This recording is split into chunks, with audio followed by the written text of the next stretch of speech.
السلام عليكم الاخوه الكرام.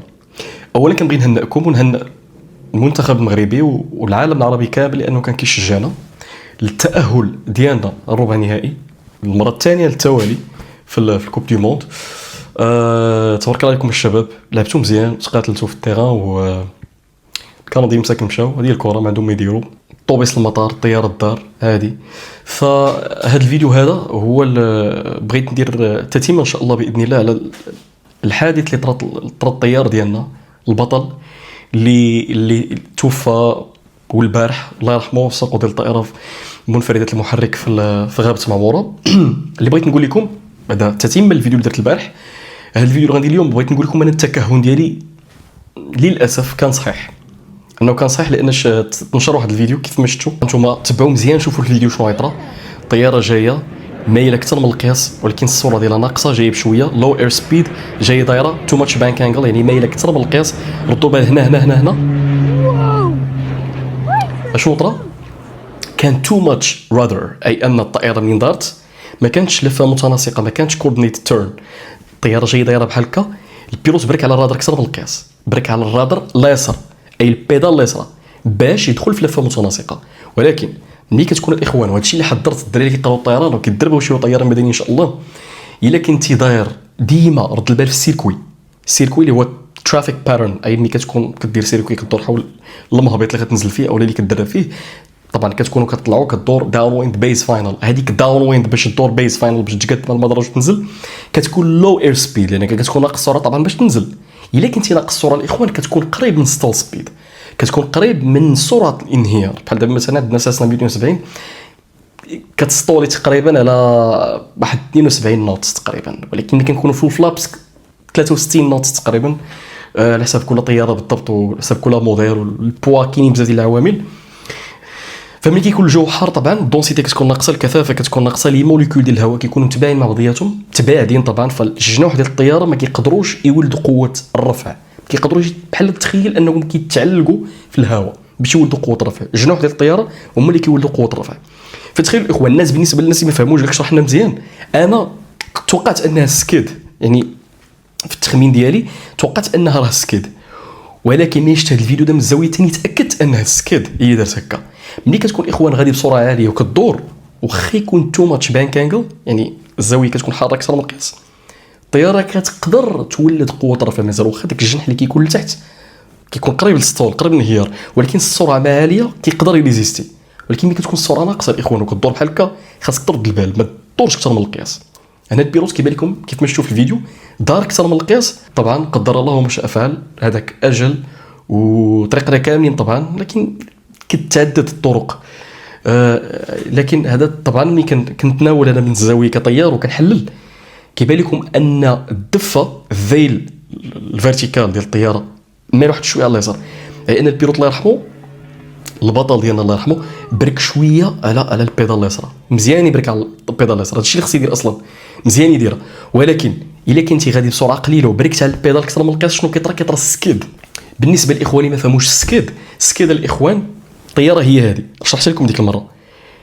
نديروا المثال ديال البيلوت ديالنا، ندوروا على اليسار، واخا هذا اليمين ديالي ولكن نتوما كتشوفوا اليسار، ندوروا على اليسار بحال هكا، اوكي حنا درنا الجنح اليسار هابط، الجنح اليمين طالع، اوكي، اي ان الجنح اليسار غادي تنقص منه قوه الرفع وغادي يطرى ليه ستول، ايرودايناميك ستول، اي انهيار ايروداينامي قبل من هذا الجنح يطرى ليه ستول قبل من هذا. هنا دابا فين غيجي المشكل، السليب منين كتدور وما كتبركش على البيدال كفايه كيوقع لك بحال هكا، الطياره كدير هكا، لان هاد الجنح كيف ما كيولد قوه رفع كيف ما قلت لكم المره الفايته كيولد قوه رفع، كيولد السحب، كيطرى ليه بحال هكا، اوكي، كيتسحب اللور. ملي كيتسحب اش خاصنا نديرو حنا، خاصنا نبركو على البيدال باش نردوه، اوكي. علاش؟ لانه ولا بقى داير هكا غادي هو غيوقع ليه ستول، فغادي يهبط، ملي غادي يهبط ما يوقع لينا والو، لان السليب كتكون امنه. فين كاين المشكل؟ نرجعوا دابا للسيتوياسيون ديالنا، هذه الطياره فين كاين المشكل؟ كاين المشكل في السكيد الاخوان، هذا هو الجنح اللي هابط، اي انه هو العرضه للسطول. فشنو كيطرا ملي كتبرك على البيدال اكثر من القياس، الطياره دايره على اليسار بحال هكا غدور ثاني هكا، اوكي، حيت عندنا جوج ديال المحاور ديال الدوران، الطياره كدور يا اما هكا وكدور يا اما هكا كدور بلي بيدال. فاحنا ملي كنكونوا كندوروا الطياره بحال هكا بالجنوح ملي كنبغيو ندخلوا في لافورم متناسقه خصنا نبركوا على البيدال. الا بركت على البيدال اكثر من القياس اش كيطرا؟ الراس ديال الطياره كيدرك لينا هذا الجنح اللي ديجا هو قريب للسطول قريب للانهيار. فإلا الجنح الله يحفظ لي اليسار اللي نازل الا هو نهار وقع الانهيار اش كيطرا؟ كتوقع سبين او لا سبايرال دايف، يعني كتوقع واحد الانسان الطياره كتلونصا من الفوق حتى لتحت كتبدا هابطه، والبيلوت ما عندوش ما ريكوبيري، كيقدر يريكوبيري فقط الا كان في الهاي التيتود، كان فريمون في العلاوات. فهاد الفيديو هذا بين انه فعلا التكهل اللي كنت قلت لكم هو اللي طرا. الطائره وقع عليها ما يسمى بالسكاد. اوكي دابا قدر الله ما شاء فعل، البيلوت ديالنا مات الله يرحمه، الاخطاء كتوقع، هذاك الشيء كيوقع. استافدوا نتوما من هذا الشيء، الدراري اللي كيقراو الطيران وكيديروا الطيران. وبالنسبه لكافه الناس اللي علاق لهم بالطيران سولوا واحد السؤال مهم. قال لك اودي، قال لك شي وحدين تيقولوا لك اودي حكا الروح ديال المواطن رخيصه ديك الهضره، علاش الطياره ما تكونش ايكيبي بواحد الباراشوت ديك الهضره. فيدير لكم الاخوان علاش الطائرات ما كيكونش فيهم باراشوت او لا باراشوت مظله. وشرحت لكم مزيان الطائرات التجاريه كاع ديال الركاب علاش ما تكونش فيهم مظله. طبعا لان المظله غادي غتوكيبي واحد البوا وواحد الغلف اسباس كبير، فالركاب ما عندناش فين نديروهم. زائد ان الباراشوت ما غادي ينفع في والو، لان معظم المشاكل كطرا في اللو التيتيود، انخفاض نازل، يا اما في ديكولاج اقلاع او لا في لاتيريساج يعني في اللاندينغ النزول. فهنا الباراشوت ما عنده تدور، لو التيتيود ما عنده تدور، ما يكونش افيكاس طبعا، ما تقدرش اصلا ما عنده الوقت حتى فين يتحل. فكاين طائرات صغار منفردات المحرك كيكون عندهم باراشوت ولكن تيكونوا غاليين بزاف وما تيكونوش المهمات الاستطلاعيه بحال هكا، يكونوا ديال شي واحد يعني عنده قدره ماديه كافيه اللي كيقدر كيكون الدومين ديالو لا علاقه ليه بالطيران، يكون مثلا في شي قطاع مختلف رياضي ولا مغني ولا شي حاجه، وكيدير بي بي ال رخصه طيار خاص وكيشري الطياره ديالو وتيتمتع بها باش ما يخافش، كيدير داك الباراشوت باش ما يخافش. لكن واش غيعتقوا؟ غالبا ما لا، لان وقع مشكل احسن حاجه انك تتحكم في الطائره. اون فوا كتطلق الباراشوت زيد يدك الطائره مابقاش عندك كونترول. الا مابقاش عندك كونترول كتكون العواقب اكثر واقوى. طبعا الطائره تقدر تنزل في الشجره تبقى معلقه بك تما وانت مشوجر في الشجره، فاخطر بكثير. زائد ان الطائره كانت قويه، هذيك الطائره الناس كانوا كيسبوا شي وحدين كيقول لك خرده ما تخرده بيس اوف جانك. كل واحد حر، كل واحد الراي ديالو طبعا، كل واحد حر في الراي ديالو يقول اللي بغى. لكن الطائره كانت توربو بروب، كانت كتخدم بالتوربو، وكانت طائره قويه وكانت بيرفكت مخيره المهمات الاستطلاعيه. لكن هي من عند المصنع ما فيهاش باراشوت، ما يمكنش حنا المضيفين نزولوا باراشوت. وهذه دعوه المغاربه تيديروا واحد العلم ما عرف منين جابوه، انسان لا علاقه ليه بالعلم والهندسه، وهذا كيشري طوموبيل من لا ميزون عنده واحد القدره معينه ليميتي، تيبدا يبدل في البنوات ويبدل في الجانطات، تيدير شي اختراع ما كاينش. حكا الطوموبيل هذه كتخدم بالكاربيرون، نوريكم كيفاش تخدم بالغاز باش تطلع لكم موان شير، وكيبدا يبدل في الكاربيراتور كيخربق. الحاجه ملي كتخرج الاخوان من عند الشركه كيخرجوا مهندسين، الا درتي فيها موديفيكاسيون كتخرج على كلشي سالينا، لان كلشي كيكون محسوب بقدر، كلشي كيكون محسوب بقدر. كاين دي موديفيكاسيون اللي ماشي مشكل ديرهم، مثلا عندك لي طومبور اللور في الطوموبيل ديالك في الرويدات اللورانيه عندك لي طومبور كيكون فيرودوات، الناس قدام كيكون فيرودوات، حيت كانت واحد الماركه سميتها فيرودو، ما بغيتش نخرج على الموضوع. لي طومبور كيديروا هكا باش كيشدوا الفران، ولكن الا كانت الشتا قوه الطرد المركزي كتوزع المداخل الرويده ما كيبقاوش يشدوا مزيان، وكتشوفوهم راه كيكونوا في الطوموبيلات اللي كيتباعوا في المغرب لانهم كيكونوا لو كاست منخفضه التكلفه. فلي طومبور كيطلعوا رخص تقدروا تشونجيهم وديروا لي بلاكيت، تقدروا البلاكيطات لانهم امن واقوى بلاكيت ديال الفران. لكن ما تيعيشوش طبعا بحال لي طومبور، فكيبقاو يتشونجاو مره الا حاولتي. المهم هذيك موضوع اخر ما بغيتش ندخل فيه. الموديفيكاسيون الاخوان ما خداماش من الاخر، فباش تقول لي غتجيب طياره من الميريكان وتموديفيها على كيفك، نو ما خدامش هادشي، وغتخرج على الوضع اكثر. نجاوبوا السؤال اخر. بزاف ديال الناس قال لك ودي واش المغاربه قدام حتى للدرجه المهمات الاستطلاعيه ولا الدرون، طائرات الدرون ولاو يقدروا يعوضوا لي بيلوت. الطياره تقدر فعلا الى واحد المدى معين الدرون مزيان وافيكاس، ولكن واحد المدى معين. علاش؟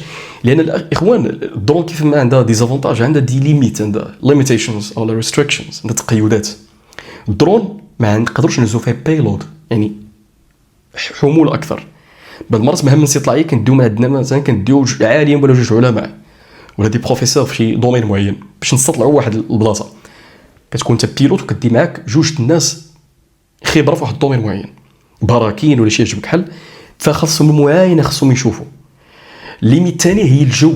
الدرون ما غاديش تقدر تحمل قوه ديال الريح عاليه، وبعض المرات كيكون الدرون تطلع تتهبط، يكونوا مشاكل في الجو.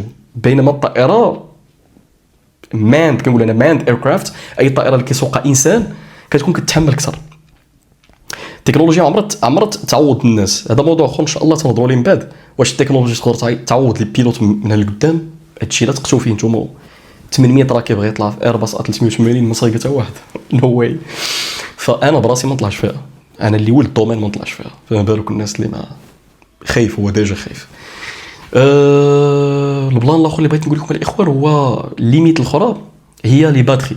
اغلبيه الدرون ما كيكونش يخدموا بالكاربيرون، كيخدموا بالطاقه الكهربائيه، فكيكون عندهم ليميت ديال لوطونومي، ما تقدرش طير بزاف، وكتكون ليميت ديال الرينج او النطاق ديال لي فريكونس اللي كيتحكموا في ديك الطياره. ما تقدرش تبعد بزاف، كتخرج من النطاق كيبدا داكشي جليتش ما كيبقاش يخدم مزيان. زائد ملي هضرنا على لي جليتش كيكونوا فيها دي كابتور، فقد ما كتزاد التكنولوجي كتزاد الفرصه ان يوقع شي مشكل او شي هفوه.